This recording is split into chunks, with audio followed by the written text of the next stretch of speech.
வணக்கம்.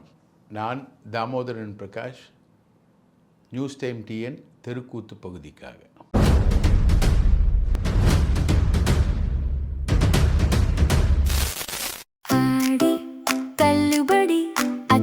பேரும் அல்லும்படி 6 முதல் 60% வரை ஆடி தள்ளுபடியுடன் சூப்பர் சரவணா ஸ்டோர்ஸ், சென்னை, மதுரை, கோவை. தமிழகத்துக்கு முதலமைச்சர் யாருன்னு கேட்டால் குழந்தை கூட சொல்லும், அண்ணன் விஜய். அப்படியா? ஜனநாயகம் படத்தில் கூட தமிழக முதலமைச்சர் விஜய் நட்டிக்கும் ஜனநாயகம்னு சொன்னாங்க. ஆனால் கோட்டையில் கேட்டிங்கன்னா உண்மையான முதலமைச்சர் யார் அப்படின்னு பார்த்திங்கன்னா சாய்குமார் ஐஏஎஸ். இவர் தான் தமிழகத்தோட முதலமைச்சர். இவர் தான் விஜய்க்கு கிளாஸ் எடுக்கிறாருன்னு நம்ம சொன்னோம். ரைட்டா? அப்போது இவரோட ரோல் என்னன்றதை நம்ம ரிசர்ச் பண்ணோம். சாய்குமார் ஐஏஎஸ் கில்லேடி. இப்போ பட்ஜெட்டு தாக்கல் பண்ண போகிறாங்க. பட்ஜெட்டுக்கான ப்ரிப்பரேஷன்ஸில் இருக்காங்க. இது பிஜேபி பெரிய அளவுக்கு இவங்களுக்கு ஹெல்ப் பண்ணுன்றதை சாய்குமார் விஜய்க்கு உறுதி கொடுத்துருக்காரு. ரைட்டா? விஜய் சாய்குமார் சொல்கிறத அப்படியே கேட்குறாரு. இதில் இப்போது நீட்டுக்கு எதிராக இந்தியா முழுக்க எழுந்த போராட்டத்தில் தாவேகா கலந்துக்கவே இல்லை. ஏன் அப்படின்னு பார்த்திங்கன்னா, தாவேகா முழுக்க சாய்குமார் அட்வைஸில் நீட்டுக்கு எதிரான போராட்டத்தில் கலந்துக்காமல் இருந்தால் தான் மத்திய அரசு உங்களுக்கு கோஆப்ரேட் பண்ணுன்னு அஜித் தோவல் சாய்குமார்கிட்ட சொல்லியிருக்காரு. அஜித் தோவல் அட்வைஸ் பிரகாரம்தான் நீட்டுக்கு எதிராக போராடின எஸ்எஃப்ஐ தோழர்களோட மண்டையை உடைச்சது தமிழ்நாடு போலீஸ். நார்த் மெட்ராஸ்லலாம் ஒரு கல்லூரிக்குள்ளே பூந்து கைது பண்ண போலீஸுக்கான இன்ஸ்ட்ரக்ஷன் கொடுத்தது தலைமைச் செயலாளர். நீட் எதிர்ப்பு போராட்டத்தை தமிழ்நாட்டில் மழுங்கடித்தது தலைமைச் செயலாளர். ரைட்டுங்களா? என்ன சார் இந்த தலைமைச் செயலாளருக்கு அவ்வளோ பெரிய இம்பார்ட்டன்ஸு அப்படின்னு பார்த்திங்கன்னா, இப்போது அது எங்கேருந்து நமக்கு க்ளீனாக அது தெரிய வருதுன்றது அந்த இன்வெஸ்டிகேட்டிவ் ஸ்டோரிக்குள்ளேருந்து போகலாம். தமிழ்நாட்டிலேருந்து 3 மாதத்துக்கு வெளி மாநிலங்களுக்கு குவாரி மெட்டீரியல், அது கல்லாக இருந்தாலும் ஜல்லியாக இருந்தாலும் எம்சாண்டாக இருந்தாலும், ரைட்டுங்களா, இன்னொரு விதமான சாயிலாக இருந்தாலும் சாதாரண சாயிலாக இருந்தாலும் போகக்கூடாதுன்னு ஒரு தடை உத்தரவு பிறப்பிக்கப்பட்டிருக்கு. ஏன் எல்லாத்தையுமே விஷ்ணு ரெட்டி அப்படின்னு விஜய்க்கு ரொம்ப க்ளோஸான ஆள், ஜான் ஆரோக்கியம்னு விஜய்க்கோட வியூக அமைப்பாளர், இவங்கெல்லாம் சேர்ந்து விஷ்ணு ரெட்டியுடைய சமுத்ரா நிறுவனம் தான் தமிழகம் முழுக்க மணல் எடுக்கிறத பண்ணப்போகுது அப்படின்ற ஒரு செய்திகள் அந்த சைட்லேருந்து பெருசாக கிளம்பி வந்தது சார். ரைட்டா? அதே மாதிரி பார்த்திங்கன்னா, மதுரையில் இருக்கார் ஃபைனான்சியர் அன்பு, சினிமா ஃபைனான்சியர். அவர் நம்பர் இல்லாத ஒரு காரில் வேறொரு காரில் பாஸ் போட்டு உள்ளே விஜயையும் அதிகாரிகளையும் சந்திச்சுட்டு போகிறார். அவர் யாருக்காக சந்திக்கிறார்னா, இந்த மணல் முழுக்க கரிகாலன் டீமுக்கு போனோம் அப்படின்றதுக்காக சந்திக்கிறார். ராஜப்பான்னு ஒருத்தர் இருந்தார். அவர் ரைட்டா? அவர் முழுக்க ஒரு சினிமா டைரக்டரை வச்சு, விஜய்க்கு ரொம்ப நெருக்கமான சினிமா டைரக்டரு, சினிமா ப்ரொடியூசர் அகோரம், அவரை வச்சுக்கிட்டு ராஜப்பா முழுக்க அவர் வீட்டிலேயே உட்காந்துக்கிட்டு ட்ரை பண்ணிக்கிட்டு இருக்கார். கரிகாலன் போன ஆட்சியில் மணல் விஷயத்தில் மட்டும் கொடுத்த அமௌண்ட் எவ்வளோன்றது பற்றி நமக்கு தகவல்கள் வந்தது. 250 கோடி கரிகாலன் மணலுக்கு போன ஆட்சியில் இருந்தவங்களுக்கு கொடுத்துருக்கார். 250 கோடி ரூபாய் கொடுத்துருக்கார். அது இல்லாமல் ஒரு 25 சி 30 சி மினிஸ்டர்ஸுக்கு மற்ற அதிகாரிகளுக்கு எல்லாருக்கும் கொடுக்குறாங்க. மொத்தம் ஒரு 300 சிக்குள்ளே தான் அவர் ஆப்ரேட் ஆகிறார். ராஜப்பா வெறும் கிராவல் மட்டும் எடுக்க அனுமதிக்கிறாரு அண்ணன் ஏவாவேலு.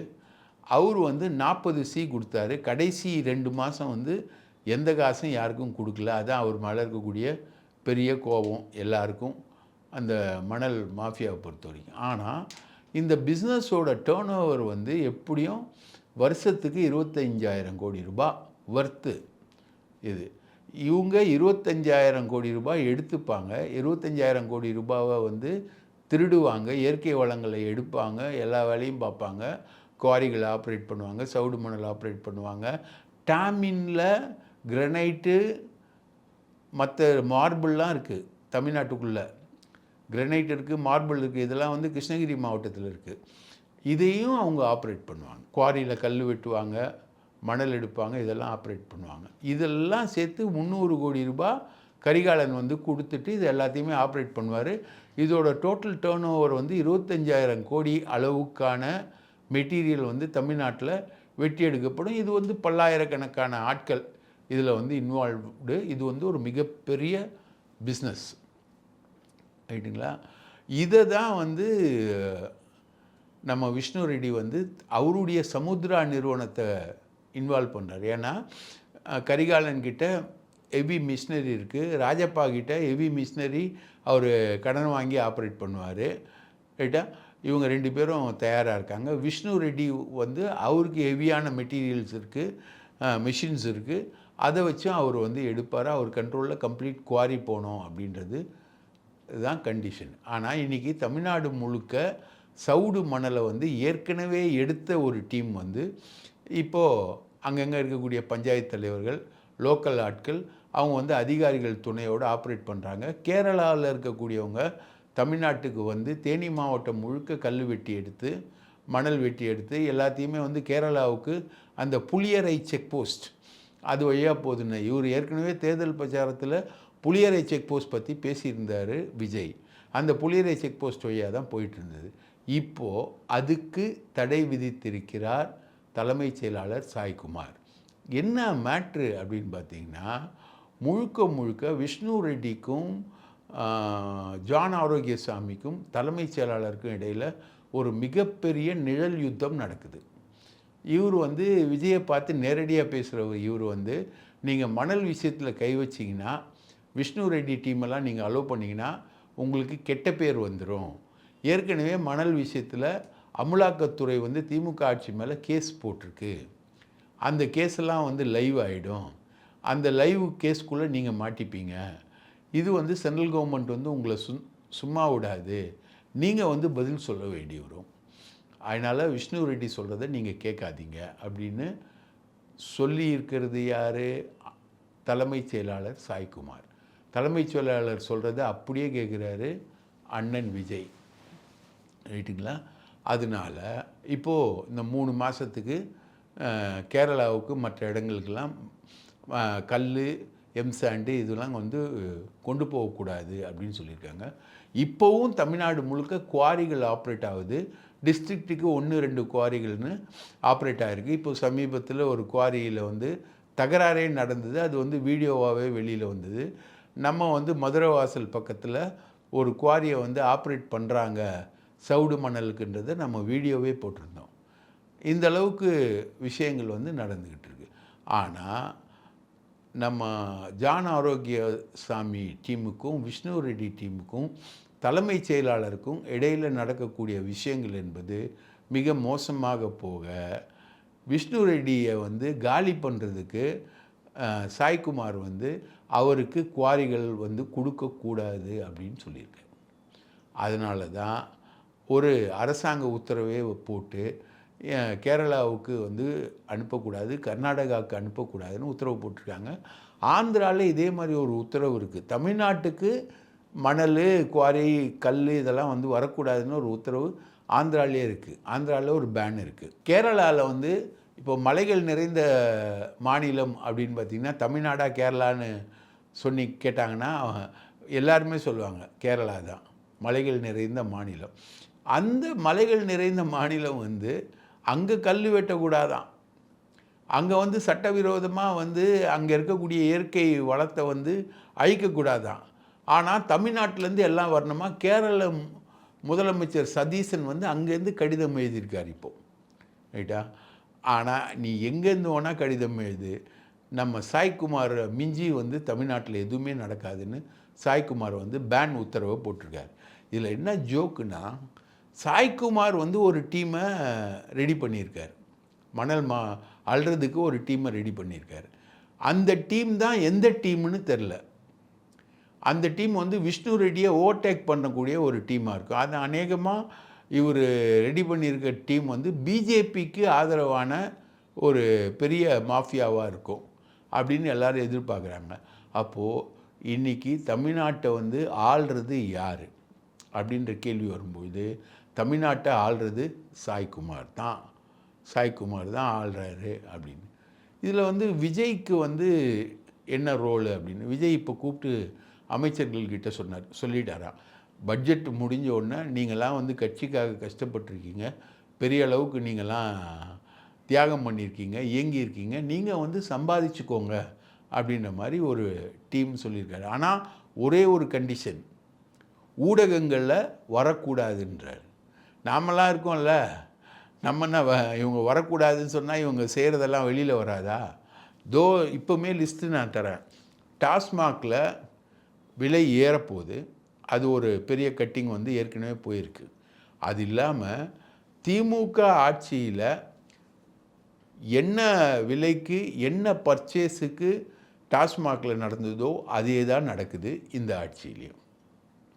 அப்போது இந்த ஆட்சியில் இது நடக்குதுன்னா திமுக ஆட்சியில் கொடுத்த காசு இங்கேயும் கொடுக்குறாங்க, ரைட்டுங்களா?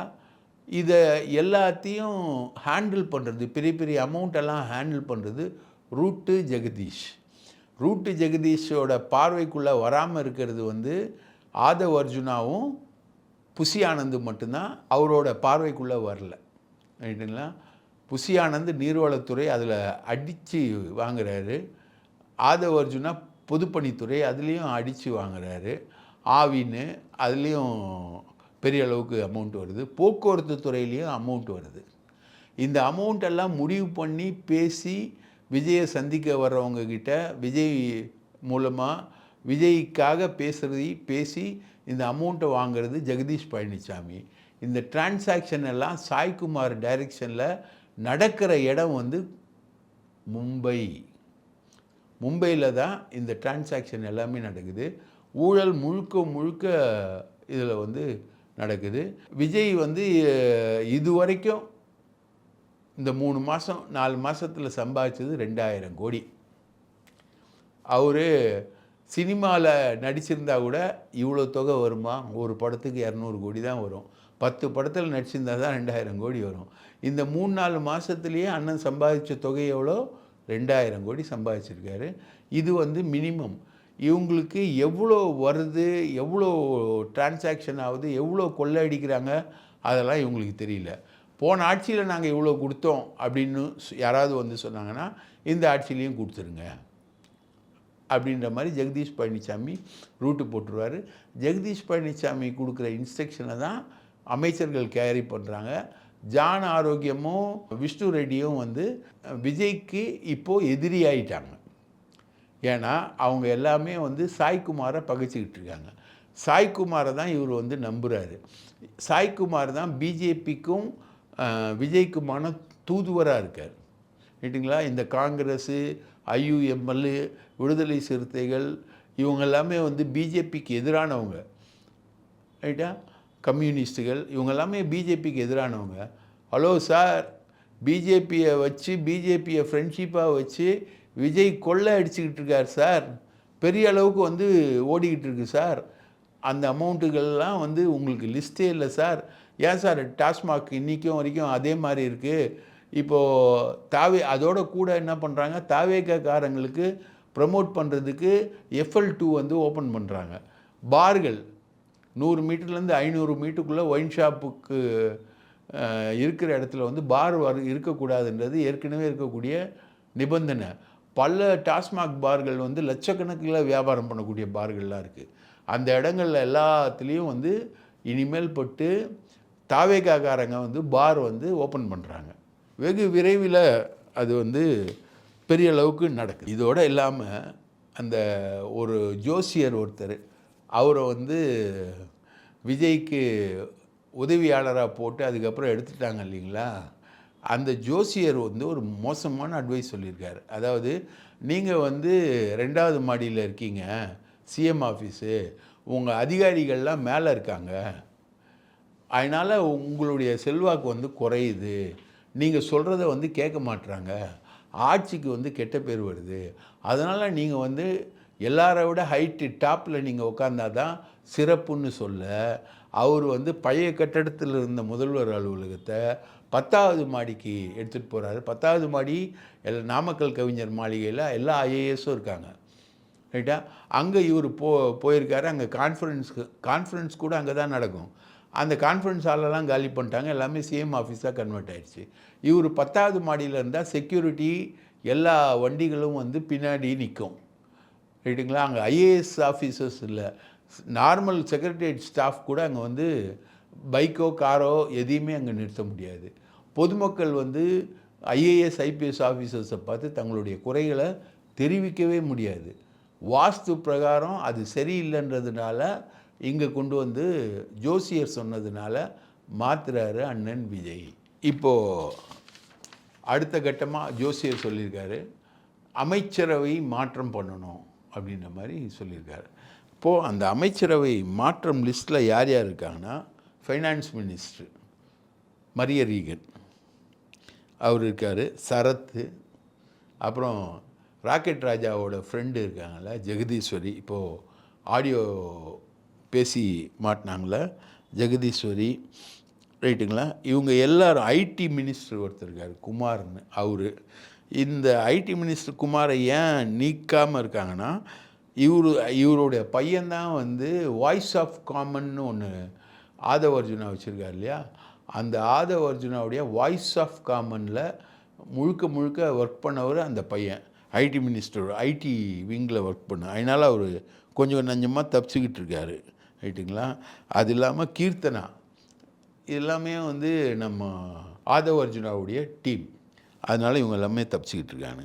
காங்கிரஸுக்கு அதிருப்தி வருமானம் இல்லையா சுற்றுலாத்துறையில், விசிகாவுக்கு வருத்தம் சமூக நீதித்துறையில் இல்லை அப்படின்னு, ஐயுஎம்எல் சிறுபான்மையில் இருக்குன்றது அவங்களுக்கு வருத்தம், ஸ்கூல் எஜுகேஷன் செய்தி மக்கள் தொடர்பு துறை ரெண்டுத்தையும் வச்சுருக்காரு ஒருத்தர், ரைட்டுங்களா? ராஜ்மோகன். அவர்கிட்டேருந்து 2 துறையில் ஒரு துறையை வந்து பிடுங்கி கொடுக்க போகிறாங்க. இந்த தமிழ்த்தாய் வாழ்த்தே மனோன்மணியம் சுந்தரனார் பல்கலைக்கழகத்தில் அந்த தமிழ்த்தாய் வாழ்த்தை இயற்றியவரே மனோன்மணியம் சுந்தரனார் தான் தமிழ்த்தாய் வாழ்த்தை ஏற்றினார். அதில் பட்டமளிப்பு விழாவில் தமிழ்த்தாய் வாழ்த்து 3வதாக பாடப்பட்டிருக்கு. இதை வந்து அஃப்கோர்ஸ் மினிஸ்டர்ஸ் எதிர்த்துருக்காங்க, கவர்மெண்ட்டே எதிர்த்துருக்கு, கவர்னர் அந்த வேலையை செஞ்சுருக்காரு, எல்லா வேலையும் செஞ்சுருக்காரு. இதில் என்ன ஜோக்குன்னா, நம்ம டிஜிபி மகேஷ்குமார் அகர்வால் அவர் வந்து டாக்டரேட் வாங்கியிருக்காரு கிரிமினாலஜி. அவர் வந்து பட்டம் கவர்னர்கிட்ட வாங்கிறதுக்காக போயிருந்தால் அது ஒரு சீன் வேறு மாதிரி இருந்திருக்கும். இங்கே எல்லாரும் எதிர்ப்பு தெரிவிக்கிறதுனால அவர் வந்து பட்டம் வாங்க போகல. அவர் போகக்கூடாதுன்னு சொல்லிட்டு உத்தரவு போட்டாங்க. திமுக எம்பிஸு எம்எல்ஏஸு யாருமே அந்த மனோன்மணியம் சுந்தரனார் பல்கலைக்கழகம் இருக்கக்கூடிய ஏரியாவில் இருக்கவங்க போகலை. இந்த அளவுக்கு தான் இருக்குது. அது வெறும் ஒரு கைட்லைன்ஸ் தான், ரைட்டுங்களா? மத்திய அரசு பிறப்பித்த கைட்லைன்ஸ் தான். அதை வந்து மீறணும்னு நினச்சி மாநில அரசு முடிவு பண்ணியிருந்தால் மீறலாம். தமிழ்த்தாய் வாழ்த்தை முன்னாடி கொண்டு வரலாம். பல மாநிலங்களில், வங்காளம் போன்ற மாநிலங்களில் அங்கே நடக்கக்கூடிய பட்டமளிப்பு விழாக்களில் அந்த வங்க தேசத்திற்குரிய பாடல்கள் தான் பாடப்படுது தவிர, அதே வங்காளத்தில் எழுதப்பட்ட வந்தே மாதரமும் வந்தே மாதரத்துக்கு எந்த முக்கியத்துவமும் இல்லை. வந்தே மாதரம் என்பது இந்து முஸ்லீம் ஒற்றுமையை சீர்குலைக்கும் பாடல் என்பது தான் இடதுசாரிகள் உட்பட பலரோட கருத்து, ரைட்டா? அதை வந்து ஆர்எஸ்எஸ் பாடல் மாதிரி அதை வந்து ப்ரொபகேட் பண்ணி அதை வந்து எல்லா வேலையும் பண்ணிக்கிட்டு இருக்கு பிஜேபி அரசு. அதை வலுவாக எதிர்த்து தமிழ்த்தாய் வாழ்த்துடன் தான் தமிழ்த்தாய் வாழ்த்து முதலில் பாடப்பட வேண்டும் அப்படின்னு சொல்கிற அளவுக்கான முதுகெலும்பு விஜய்க்கு இல்லை. இவங்க எப்படிப்பட்ட கவர்மெண்ட்டை நடத்திக்கிட்டு இருக்காங்க தெரியுங்களா? இந்த அம்மா ஜெகதீஸ்வரி, இந்த அம்மா வந்து ஒரு ஒன்றிய செயலாளர்கிட்ட பேசி இன்னொருத்தனை வந்து லாக்கப்பில் வச்சு சாவடிப்பேன் அப்படின்னு சொல்லி இந்த அம்மா பேசுது. இன்னொருத்தன் அனீஸ் அப்படின்னு சொல்லி கன்னியாகுமரி மாவட்ட நிர்வாகி வந்து அரசு வழக்கறிஞர்கள் நியமனத்தில் வந்து லஞ்சமே இல்லை அப்படின்னு நிர்மல்குமார் நெஞ்ச நிமித்தி சொல்லும்பொழுது அந்த பேச்சு வந்து ஒளிபரப்பாகி அதுவாயிடுச்சு. இது இப்போ என்ன சொல்கிறாங்கன்னா, இது ரெண்டுமே வந்து ஏஐ குரலாம், ஆர்டிஃபிஷியல் இன்டெலிஜென்ஸில் உருவான குரலாம். இது யாரோ ஆர்டிஃபிஷியல் இன்டெலிஜென்ஸை உருவாக்கி விஜய் அரசுக்கு வந்து கெட்ட பேரை உருவாக்குறாங்களாம் அப்படின்னு ஒரு விளக்கம் வந்து வருது. சரிம்மா, ஆர்டிஃபிஷியல் இன்டெலிஜென்ஸை இருந்தால் கூட எதுக்கு நீங்கள் இந்த அமைச்சர் பேசின ஒன்றிய செயலாளர் ராஜகுருவை ஏன் கட்சி விட்டு எடுக்கிறீங்க? அதே மாதிரி அரசு வழக்கறிஞர்கள் நியமனத்தில் பேசின அனீஸ் எதுக்கு கட்சியை விட்டு எடுக்கிறீங்க? ரைட்டுங்களா? அப்போது உங்கள் குரல் உங்கள் விஷயன்றது தெளிவாயிடுச்சு. மொத்தத்தில்ங்க இந்த கவர்மெண்ட்டில் என்ன செய்கிறதுன்னு யாருக்கும் தெரியல, எப்படி செய்கிறதுன்னு யாருக்கும் தெரியல. ரைட்டுங்களா? அப்போது தேர்தல் கமிஷனால் பிஜேபி சொல்லி நியமிக்கப்பட்ட சாய்குமார், இவருக்கு அஜித் தோவல் வந்து நல்ல ஃப்ரெண்டு. ரைட்டா? அங்கே இருக்கக்கூடிய டெல்லியில் இருக்கக்கூடிய ஐஏஎஸ் ஆஃபீஸர்ஸ்லாம் ஃப்ரெண்டு. இவர் வந்து விஜயை மிரட்டிக்கிட்டு இருக்கார். அவர் எந்த அளவுக்கு மிரட்டுறாருன்னா, விஜய்க்கு நெருக்கமான விஷ்ணு ரெட்டி ஜானியை மிரட்டுறாரு. அப்போது அவங்கக்கிட்ட கேட்டாலே அவங்க சர்க்கிளில் சொல்கிறாங்க, ஜெகதீஷ் பழனிசாமி தவிர வேறு யாரும் விஜயை ஆக்சஸ் பண்ண முடியாது. ரெண்டாவது விஜயை ஈஸியாக ஆக்சஸ் பண்ணக்கூடிய ஆள் வந்து நம்ம தலைமைச் செயலாளர் தான். அட்வைஸ் பண்ணுறது, பேசுகிறது, டிஸ்கஸ் பண்ணுறது எல்லாமே. விஜய்க்கு சுத்தமாக ஒன்றும் தெரியாது, ஒன்றுமே தெரியல. ரைட்டுங்களா? ஸ்டாலினை வந்து ஆதவ் அர்ஜுனா சொன்னார் முட்டாள் முதலமைச்சர்னு. ரைட்டா? இன்றைக்கி அவர் விஜயை பார்த்தா, விஜய் கவர்மெண்ட்டாக இருந்து அவர் எதிர்கட்சியாக இருந்தால் அவர் என்ன சொல்வார்ன்றதை வந்து நான் என் வாயில் சொல்ல வரல, நீங்கள் வந்து நீங்களே வந்து கற்பனை பண்ணிக்கோங்க. அந்த அளவுக்கு எது செய்யணும், எப்படி செய்யணும், என்ன செய்யணுன்றலாம் தெரியல. இப்போ மணல் விஷயத்துலேயே குவாரியெல்லாம் இயங்குது, மணலெல்லாம் எடுக்கிறானுங்க, கிரனைட் எடுக்கிறாங்க, மார்பிள் எடுக்கிறாங்க, கட்டிங்குகள் வருது, வர்றதெல்லாம் வாங்கி வச்சுக்கிறாரு ஜெகதீஷ் பழனிசாமி. ரைட்டா? ஆனால் இதை வந்து டாமின் அப்படின்னு சொல்லிட்டு இருக்கக்கூடிய நிறுவனத்து மூலமாக இந்த மணல் விஷயத்தை மட்டும் தேசியமயமாக்கினா 25,000 கோடி வந்து அரசுக்கு வரும். ஊழலை ஒழிக்கணும்னு சொல்கிற முதலமைச்சர் வந்து அதை தேசியமயமாக்கிட்டு அங்கே நடக்கக்கூடிய சட்டவிரோத குவாரி ஆப்ரேஷன் எல்லாத்தையும் நிறுத்திட்டு, ரைட்டா, லஞ்சம் தவிர நெஞ்சம் நிமிர் அப்படின்னு சொல்லக்கூடிய முதலமைச்சர் அதை தான் செய்வார். ஆனால் இந்த முதலமைச்சர் வந்து லஞ்சம் வாங்கக்கூடிய முதலமைச்சராக இருக்கிறார் அப்படின்றது வந்து டாஸ்மாகில் பார்ட்டி ஃபண்டுன்னு சொன்னார் இல்லையா, அந்த பார்ட்டி ஃபண்டை தான் இவர் இப்போ வாங்கிட்டு இருக்காரு. அது சாய்குமார் ஏற்பாட்டில் மும்பையில் வாங்குறாரு. ஜெகதீஷ் பழனிசாமி அதுக்கான கோஆர்டினேட்டராக இருக்கார். ஸோ இதெல்லாம் வந்து பிரச்சனை ஆகிடக்கூடாது, இதெல்லாம் வந்து கேஸில் மாட்டக்கூடாதுன்ற வேலையை பிஜேபிக்கு சாமரம் வீசுகிற வேலையை செய்கிறது யார்? சாய்குமார். அதனால் இவங்களால் பிஜேபியை எதிர்க்க முடியாது. அது நீட்டானாலும் சரி, தமிழ்த்தாய் வாழ்த்தானாலும் சரி, மனோன்மணியம் சுந்தரனார் எழுதிய தமிழ்த்தாய் வாழ்த்த அவர் பேரில் அமைஞ்ச பல்கலைக்கழகத்தில் 3ஆவதாக பாடக்கூடிய கேவலமான வெட்கக்கேடான நிலைமைக்கு இந்த கவர்மெண்ட் வந்து போய்கிட்டு இருக்கு. இவங்க வந்து ஊழலெல்லாம் ஒழிக்க இல்லை, எப்படி ஊழல் செய்யணும்னு பார்க்குறாங்க. சாய்குமார் வந்து ஒரு மணல் மாஃபியாவை இறக்கி அவர் வந்து 25,000 கோடி ரூபா பிஸ்னஸில் அவர் இறங்க தயாராக இருக்காருன்றது தான் நமக்கு கிடைக்கக்கூடிய தகவல்கள். நன்றி, வணக்கம்.